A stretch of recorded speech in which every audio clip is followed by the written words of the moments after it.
আমাদের পরিচয়টা কি ভুল সময় হয়েছিল, নাকি আমরা একে অপরের জন্য ভুল ছিলাম? যেটাই হোক, ফলাফল একটাই, তোমাকে আমি কখনো পাবো না। তুমি আমার না, তুমি অন্য কারো। এই ছোট্ট দুটি কথা আমার মস্তিষ্কে এমন ভাবে বিচরণ করছে, যেন পৃথিবীর সবচেয়ে উঁচু পাহাড়টা আমার বুকের উপর। তোমাকে সুখী দেখতে পারাটা আমার চোখে যতটা শান্তি, ততটাই দুর্বিষহ। তোমার চোখে অন্য কারোর জন্য ভালোবাসা দেখা, নিজের চোখে তোমাকে অন্য কারোর সাথে ভালো থাকতে দেখাটা। সো শায়েরিটা তোমাদের কেমন লাগলো? আর তোমাদের সাথে কি এরকম কিছু ঘটেছে?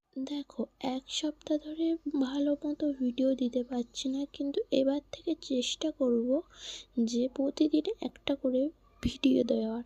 জীবনে না অনেক এগোতে চাই, কারোর আর চোখে চাওয়া ঢিস মারা কথা আমার আর ভালো লাগছে না। আমি জীবনে ততটাই এগোতে চাই যেখানে গেলে আমি সফলতা লাভ করব, নিজের শখগুলো পূরণ করতে পারবো, নিজের স্বামীর সাথে যেখানে যেতে ইচ্ছা হবে সেখানে যাব, কারোর পারমিশন নেওয়ার দরকার হবে না আমার। সো ব্যাস, এতটুকুই তো সব মেয়েরাই চায়। আর দেখো, আমাদের বাড়িতে না মাটির ঘরটা ভেঙে দেওয়া হয়েছে।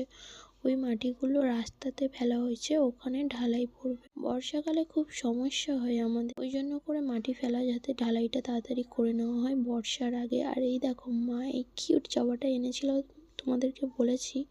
আগে একটা ফুল ফুটেছে, কিন্তু তোমাদেরকে দেখাতে পারিনি। আমি ভিডিওটা করার 2 দিন পরে ছাগলে সব গাছ খেয়ে নিয়েছে। আর এই দেখো, এই গাছে ফুল ফুটেছিল, কিন্তু দেখাতে পারিনি, ফুল ফোটার আগেই মরে গেছে। কেন এমন হচ্ছে? বালতিতে বসানোর কারণ